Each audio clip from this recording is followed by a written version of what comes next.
Welcome to the intersection of technology, cybersecurity, and society. Welcome to ITSP Magazine. Knowledge is power, now more than ever.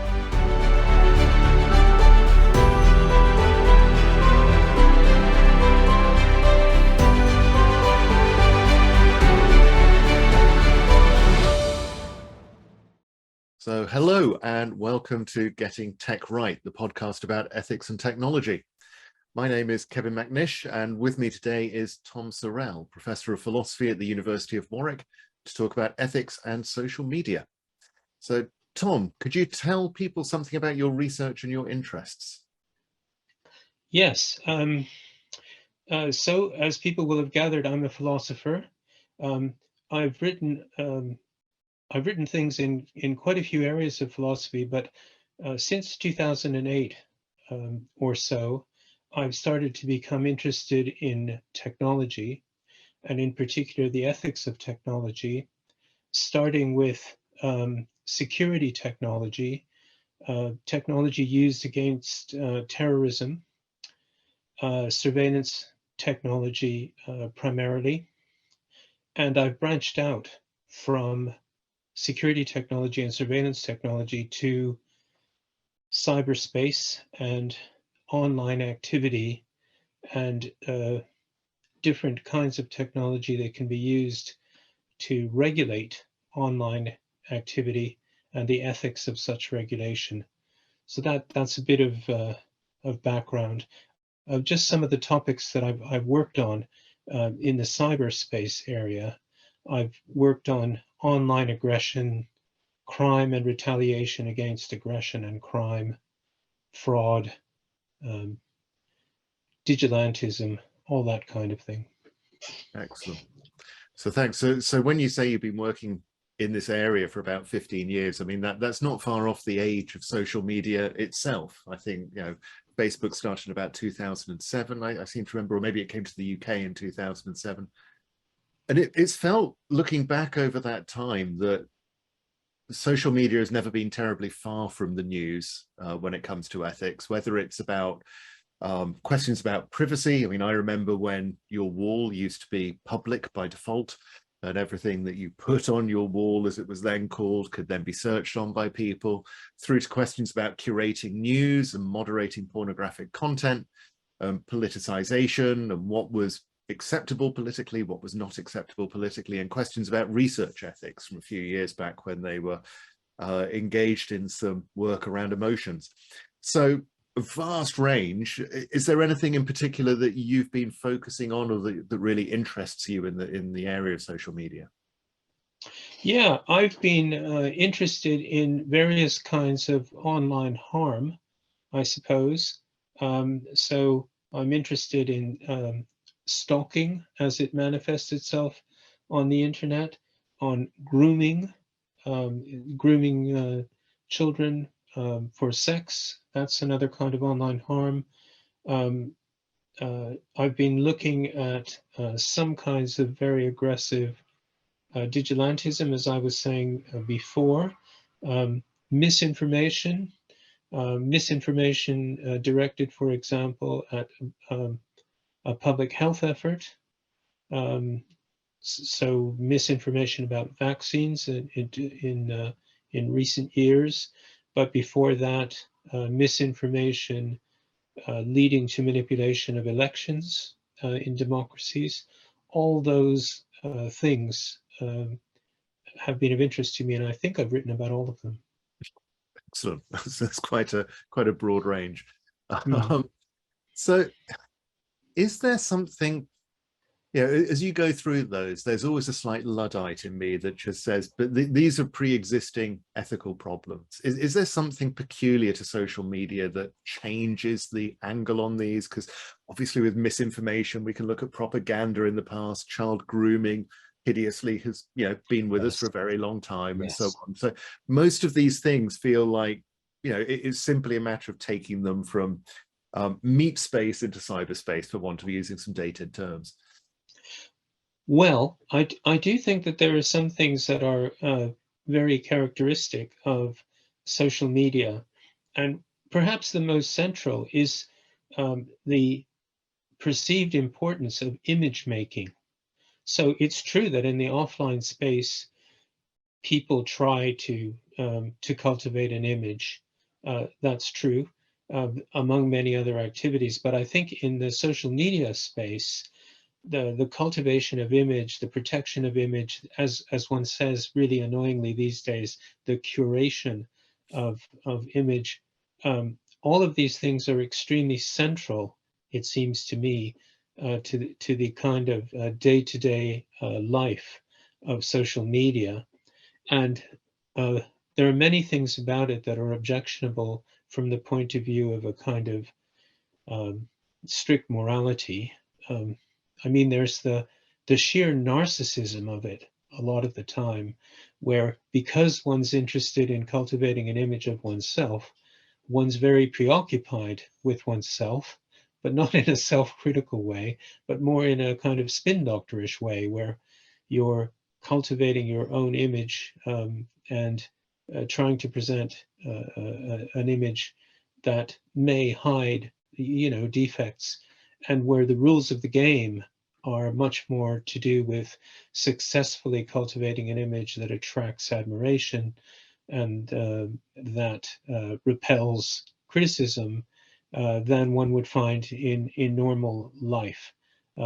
So I do think that aspect of it, it's not necessarily embedded in every transaction on social media, but it seems to me to be very characteristic of it. Okay, so you think it goes significantly beyond the fact that we take care about our appearance or we watch what we say when we're in public. We might not air all of our political or social views in public because we've got a certain amount of self-control over how we present. You think it goes significantly further than that then? Yes, because for one thing, many people who are involved in social media are trying to assemble a group of, well, they're called friends in inverted commas sometimes, but certainly they're trying to cultivate a group of people they interact with who are not just friendly to them, but also perhaps admiring of them. Many people are interested in having as large a following as possible, which I don't think is typical of, ordinary life. I think that there's a certain sense in which the ruling ideal of at least some social media is to construct a kind of celebrity for oneself, or at any rate, gaining a certain celebrity is a mark of success. And of course, it can be monetized because the more followers you have and so on, the more advertising and so on you get, and the more, not only the more fame you get, but the more money you get. So all of that's very well known. I think that's something that starts to distinguish social media existence from ordinary existence. This idea that you have a huge following, or not a fan base, but something that could become a fan base, something that overlaps with a fan base, that sort of thing is a little worrying. And then I think there's also the sort of Snow White effect, where some people enter social media spaces and they don't exactly say, mirror, mirror on the wall, who's the fairest of them all? But there is a sort of subtext of that kind sometimes, or maybe a kind of cooperation between consumers and users of social media, according to which, if you admire me, I'll admire you. If you follow me, I'll follow you. And yeah, so a certain sort of tit for tat exchange in terms of followership and so on. Yeah, okay. Yeah, it's much more transactional than things used to be, I believe. And it sounds, and I was going to ask you whether you saw some of the main problems as being inherent to social media or related to the companies and the way those act. But from what you're saying, it sounds actually as if the problem's with human nature. It's just that this is something which has tapped into a darker part of human nature. I'm not sure. I mean, I don't think it. I don't want to pin my colors to a claim about whether some of these features in here, in social media as a kind of a channel of communication. I'm sure that social media could have developed differently, but I'm simply saying that as it has developed, maybe after Facebook and so on, and maybe after some of the sites where you post from moment to moment what's going on in your life as if you were a celebrity, and as if what goes on from moment to moment in your life would be of interest to lots of other people. I think it has developed this way. I don't make the claim that it must have developed this way, but there it is. And then if we look beyond the sort of image making, you have perhaps its equal and opposite reaction, which is the deflation of image and maybe the destructive, a kind of iconoclasm where you try to demolish people's self-images where they seem to be inflated or pretentious, and sometimes when they're perfectly sincere and worthy, one wants to tear them down too. I think this image making and image unmaking dynamic is extremely familiar on the internet, and some kinds of online harm, arise from those two polarities, if you see what I mean. Is there not, though, a certain sort of democratization going on around celebrity and, as you would say, iconoclasm too? It's admittedly, with iconoclasm, you've always got an element of the mob coming in, but I suppose it really, with celebrity, you also have an element of the mob. It's just whether the mob is for you or against you in a particular case.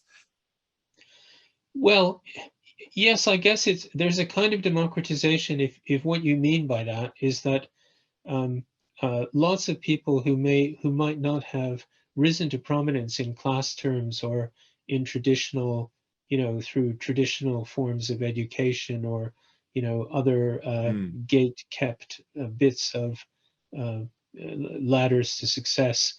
Some of those people can get to prominence in different and new ways, so that more people have access to fame and more people have access to approval than previously. Yes, I suppose that's true, and I suppose that's good at times, though some of the people who become prominent are maybe not so hugely attractive in every case. But one can also say, is it really very democratic? Because we're now talking about billions of people operating in this space, and a very, very tiny proportion of those is coming to prominence. Most of those are English speaking. Most of those are Western, and so it's probably less democratic than it looks, given that its reach is global. That's fair enough. Although perhaps the fact that English is often just the lingua franca of the internet, for better or worse, might have an element there as well. But it kind of touches on that celebrity aspect, and what some celebrities choose to do with their time is that,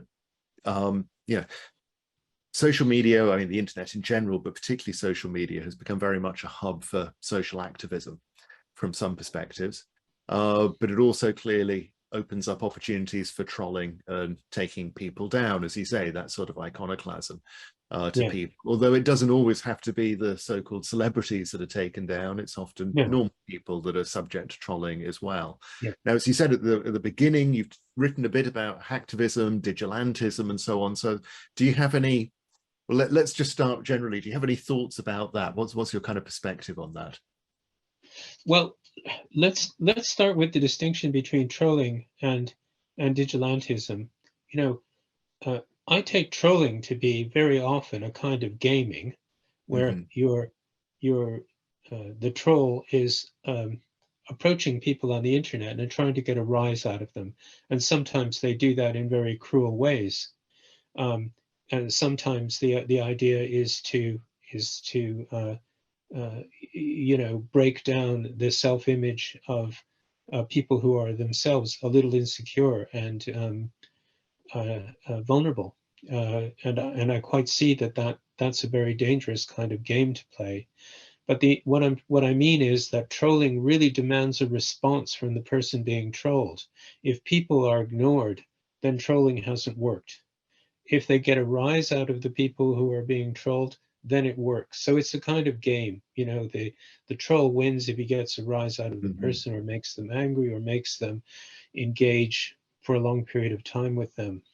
Vigilantism is different. Vigilantism is a kind of response to either the breaking of certain received conventions that are received among an online audience, or the contravention of law in certain cases. So some vigilantism is directed against online groomers, pedophiles. Other kinds of vigilantism is directed against people who break conventions that are respected in feminism, or that are respected in anti-racist milieu. There's a lot of conventions that are, if we like to say this, policed by people who have certain values and who want to call out, as they say, criticize people who break those conventions. So I think vigilantism has on the surface sometimes a much more serious purpose. Sometimes it's trying to enforce, in a way, law that isn't being enforced in the offline world. Sometimes it's trying to make people who transgress real law feel that they're not invulnerable or unreachable behind, their masks online and so on. And, some vigilantism is directed against extremely nasty, cruel, law-breaking people. So I think of vigilantism as existing, some parts of vigilantism as existing in the same space as law itself, that is, being concerned to reduce harm to people. And at the sort of more contentious end, it is just policing certain conventions that groups prefer to see respected, but that are not illegal to break, like conventions over using pronouns, or conventions over whether, when one writes and tries to present cases, one has those cases concern women instead of men, that sort of thing. Those are conventions that could be policed, but that's not at the so to speak high harm reducing part of the internet, generally speaking. So there's vigilantism and trolling. And one of the things about vigilantism and trolling I want to say is that they're often directed at individuals. Both of them are directed at individuals who are individual transgressors. But when we look at hacktivism and things of that kind, we're usually looking at a targeting of institutions, sometimes governments. So we have those kinds of distinctions that can be made. And that gives you some idea of what the terrain looks like, at least from my point of view. So it's sounding from what you're saying as if vigilantism, in the examples that you gave, all felt to me as very justifiable, very reasonable, reasonable actions to take, very law-abiding actions as well. So what about are you distinguishing between hacktivism and vigilantism then in terms of the legality or the justifiability of the approach? Well, first of all, I don't want to I don't support vigilantism in general at all. I'm simply saying that vigilantism might be more serious than trolling is. It may be targeted. It may be targeting the same things as law targets. But in general, my view is that law is to be preferred to vigilantism for the same reason as vigilantism is not such a great thing. And the trouble with vigilantism is that even if you get the right people and punish the right people, there's nothing to prevent people being punished disproportionately. And even worse, there's nothing to prevent in a normal vigilante and also digilante setting punishing the completely innocent because of some misunderstanding. So in the case of online pedophile hunting groups, the wrong people who are not guilty of pedophilia have sometimes been charged with pedophilia or claimed to be pedophiles and have been very seriously harmed as a result. So I'm not a supporter of digilantism or vigilantism, but I do think it's a different kind of enterprise from trolling. It's not frivolous, it's not mere game playing, though it can have some things in common with game playing. I simply say that where its targets are the same kind of harm as law tries to limit, it kind of, some of the seriousness of law rubs off on digilantism, just as some of the seriousness of law rubs off on vigilantism, the more familiar case of offline punishment of people who get away with murder. Mm-hmm. So one of the things which you said, Tom, in your writings, and I know it chimes with other people as well, is that a significant difference is introduced when you're talking about online activist activities because of the element of anonymity.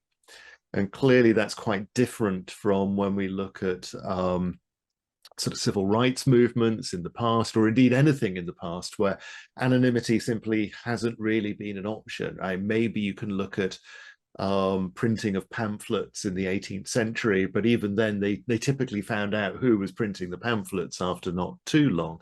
And within the civil rights movement, you get people being sent to jail, whether it's Rosa Parks, Martin Luther King, or Mandela in South Africa. Do you think that is a significant and important difference? I suppose is probably a good way of starting that, in terms of the fact that today the internet offers a level of anonymity which was not there for activists in the past. Well, in the things that I've written about hacktivism, for example, I wrote a paper that dealt with the hacktivism of WikiLeaks and Anonymous. And I think the question I had was whether the anonymity of those organizations was always justified, since they often operate in human rights respecting jurisdictions. I completely understand why people are anonymous in human rights violating jurisdictions. But I think both of those organizations often operate in human rights respecting ones. So the question of whether they try to seek a kind of impunity by operating as they do arises. And one of the ways in which I tried to make this point was by, in the case of WikiLeaks, for example, was to contrast the behavior of the newspapers that WikiLeaks cooperates with and up to a point depends on, The Guardian and the New York Times, with WikiLeaks itself. At the time I wrote my paper, very little was known about the personnel in WikiLeaks, and very little was done to convince people who were consuming WikiLeaks sourced information about the ability of WikiLeaks to handle information. They usually handled information by dumping loads of it and relied on newspapers to make it digestible. So that there's this kind of parasitic relationship on newspapers that were subject to law, and that didn't in the least think they were above the law.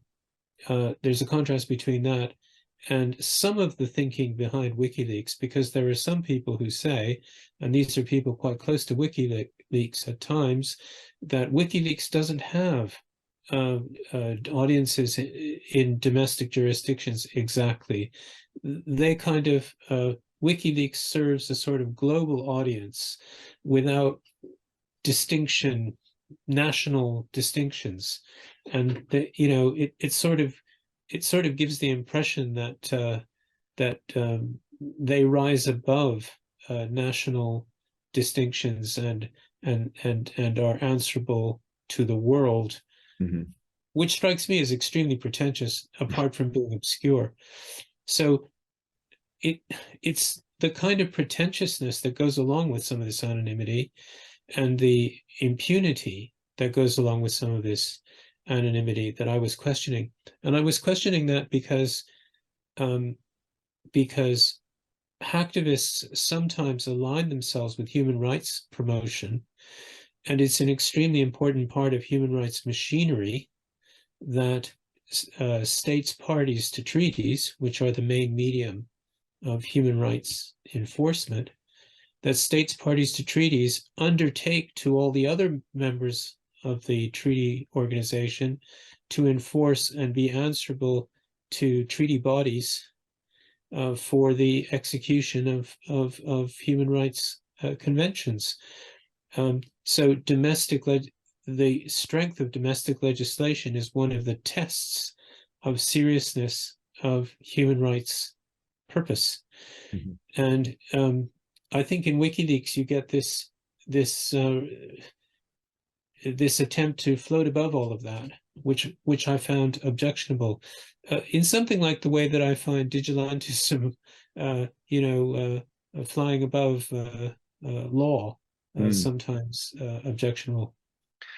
Wouldn't a defender of WikiLeaks suggest that you're making an assumption when you say that they are operating in countries which respect human rights law, and that the very content which they were presenting, or the way in which certain states have responded to WikiLeaks and the Edward Snowden case as well, are actually demonstrative of the fact that these countries are not human rights respecting. And with that, and I'm thinking of, in your paper, you talk about the helicopter gunship attacking journalists. I'm thinking of Glenn Greenwald's partner being arrested while passing through London's Heathrow Airport. And at the time, obviously we're going back about 10 years or so for some of these cases, but at the time the argument was certainly being made that undermined the credibility of the UK or the US as being human rights respecting organizations. Well, I guess I deny that. I mean, I guess my claim is that, of course, the jurisdictions that we live in, or the UK and the United States and so on, are by no means perfect jurisdictions, and lots of things are done in those jurisdictions that are unjust. No question. But that's a different thing from saying that that it's sort of typical and characteristic government policy, to unleash injustice for the sake of keeping themselves in power, and that they do this all the time. I think that would be an exaggeration. And in any case, a lot of that would have to be set alongside the fact that these treaties would, many of them, not exist if it were not for jurisdictions of the kind that we're talking about at the moment. So, of course, there's imperfect observance of human rights treaties everywhere, and perhaps it's kind of more embarrassing and more objectionable that countries with human rights protecting pretensions break them. And I guess that's part of the point of bringing up the Greenwald things and others, and Edward Snowden's very selective scruples about when it's proper to act as a spy or not, when it's proper to be engaged in surveillance or not. He clearly wasn't a newcomer to this, but he suddenly had many huge scruples about it. So, I mean, I think there are many things to be said on all of these sides. So I guess what I'm trying to say is that the more human rights violating a jurisdiction is, the more anonymous actions on the part of WikiLeaks and others make sense. The more there is no other way of doing it, the more that what WikiLeaks and Anonymous do makes sense. The more harm is produced by the events that these organizations are protesting about, the more what they do is justified.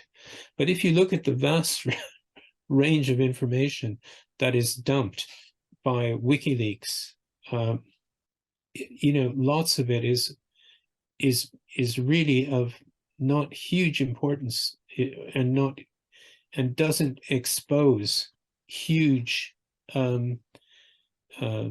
egregious violations of rights like some of that film of the Iraqi war atrocities did. So it's mixed, and I think that some of these organizations, I wouldn't say this about Anonymous, but WikiLeaks are very pretentious at times about how morally pure they are. And some of the behavior of Julian Assange, even when described by friends of his, is distasteful. Mm. So, all I'm saying, okay, there's a lot of distasteful people everywhere. Of course, great. But I'm simply saying it should not be taboo for organizations like WikiLeaks to criticize Julian Assange, just as it's not taboo for organizations like the BBC to criticize, people who do wrong in its organization. And if Julian Assange is guilty of sexual harassment at times, that should be called out. For example. Yeah. Okay. Thank you. I think that's clear. So there's a difference between sort of systematic ignoring of human rights as opposed to odd cases or individual cases and so on. I think we could go, well, as with so much of this, we can go down all sorts of angles for a while, but I think we're coming to the end of our time. So I just got one more question to ask, which is in what we've covered so far about harms and sort of your accusations of narcissism and then looking at the stuff around social media. Are there one of the key things I'm keen with this podcast is to keep coming back to the practical and say what can we do about this? How can we respond to this? Is there something we can do about either this narcissistic element, the democratization of celebrity and iconoclasm, or the issues around anonymous vigilantism / hacktivism / whatever? Yes. Well, I think there is. Yes, of course.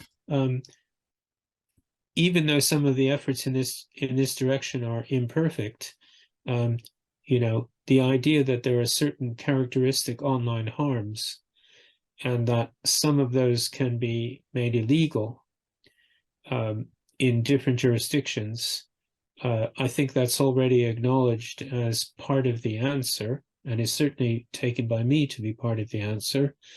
The efforts of social media platforms to weed out some kinds of disinformation, which is usually just exploiting the channels that social media platforms offer in an abusive way. Those kinds of things, which social media firms are already doing, need to be done better. So at the moment, a lot of this content monitoring is not done by very trained people. I don't think it's paid very well. I think some of it takes place in countries that don't have strong democratic traditions, and where there isn't always perfect understanding of the language in which some of the damage is being done. So there's a lot of improvement there that could be brought in by paying more for this kind of monitoring, and there could be more aggressive takedowns of some kinds of abuse. I think another thing, though, which can't be legislated for, is a sort of culture change in among social media users. And the only thing one can do is to point out that the sort of narcissism of some social media users, maybe it needs to be sent up rather than, sternly criticized.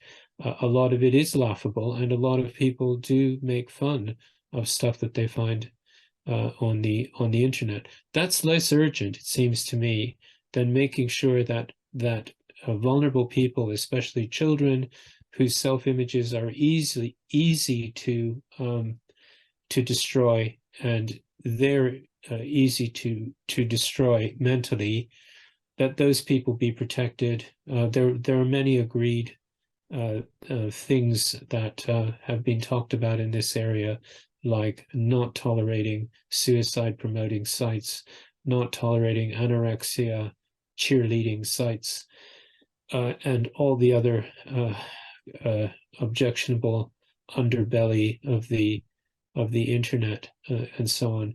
These are the kinds of things that I think can partly be met by legislation, some of it regional, as in the case of the European Union.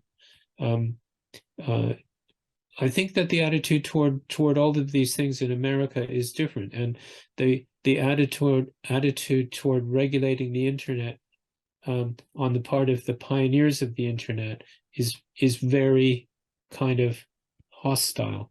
They don't want regulation, but this is to do with the kind of second nature libertarianism of some people who are very influential in the social media world. I'm not a libertarian myself, and I don't think that where the cost of liberty or perfect liberty, a complete lack of regulation is harm. I don't agree that there should be total liberty. So another thing that could be done is to question the extreme libertarianism of some people, especially in America, where these lines of thought are more popular than in Europe. But that's for debate, not for legislation. Okay, sure. So it sounds as if, from what you're saying, that things are generally moving in the right direction, maybe just not receiving enough money, enough resourcing, or enough focus. Yes, I mean, we could talk about other cases where there are examples of certain kinds of intolerance in academia, or certain kinds of intolerance of lots and lots of things on Twitter, where I think we could talk about other things that need to be done. One thing that occurs to me the more I think about these things is how expressing things in 144 characters is always a terrible way of doing anything serious, and it's terrible that we're there's so much addiction to sound bites and instead of arguments. Okay, well, with that controversial statement, I'll leave that there. Sound right. Mr. Musk might be after you in due course, but Okay. He's got to reclaim his 44 billion somehow. Tom, thank you very much for your time. It's been a real pleasure chatting to you. Really interesting to talk about some of this, and hopefully we'll see you again in the future.